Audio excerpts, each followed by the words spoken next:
When I was 27, I was going through a rough patch. Everything was falling apart. My job, my relationships, my self-confidence. I returned to my hometown after a few years in the capital and felt completely broken. The only thing that helped me not to give up was my evening walks in the park, especially in the fall, when the leaves rustle underfoot and the air smells of smoke and apples. One evening, when it was already getting dark, I saw her. She was sitting on an old bench under a chestnut tree, drawing something in a notebook. Illuminated by the yellow light of the lantern, she looked as if she had fallen from another world, quiet, calm, warm. I was passing by, but she suddenly raised her head and said, "Do you love autumn too?" It sounded so simple, but for some reason something clicked in my heart. I stopped and replied, "Probably more than people." She laughed easily, beautifully, sincerely. That's how we met. Her name was Lisa. We started seeing each other almost every day. Without any arrangements, we just both came to the same chestnut tree at the same time, as if someone was taking us there. Lisa would draw park views, and I would talk about my failures.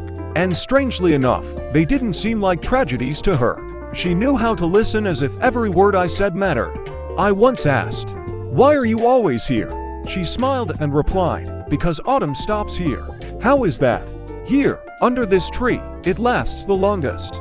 I love moments that are afraid to end. Just like some meetings. I pretended not to understand, but I've thought about her words every day since then. Lisa was extraordinary. She seemed to have her own little sun inside her. And even though I had only known her for a few weeks, it felt like I had known her for years. One evening she said, "Come on, I'll show you something." We climbed a hill overlooking the entire city. Lisa sat down on the grass and handed me her notebook. On the first page is a sketch of a bench under a chestnut tree. On the second is a park. On the third is me. Yes, just me, standing there, looking at the sky. "Are you drawing me?" I asked, surprised and confused. "I draw what I want to keep," she said quietly. And at that moment I realized I was in love. The next week the weather got worse. Rain, wind, cold. I came under the chestnut tree if Lisa was not there. The next day too. And the third. I thought she was just sick. Until one evening I saw her notebook on the bench. Inside was a note. "Thank you for autumn. If I could stay, I would. But that's why I love moments. They are always short." I ran half the city asking about her. Then the neighbor, from whom Lisa rented a room, said, "She's gone.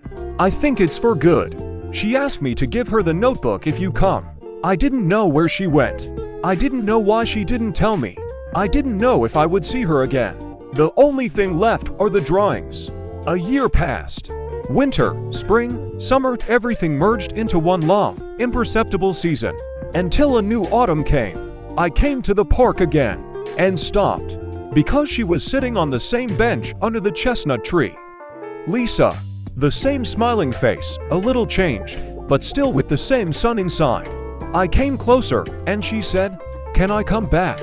I hugged her and finally said what I should have said a year ago. "You have never left my heart." This fall, I realized for the first time, some people really do come into life like seasons. They can leave. They can come back. But if they are yours, they will return to the exact place where autumn once stopped.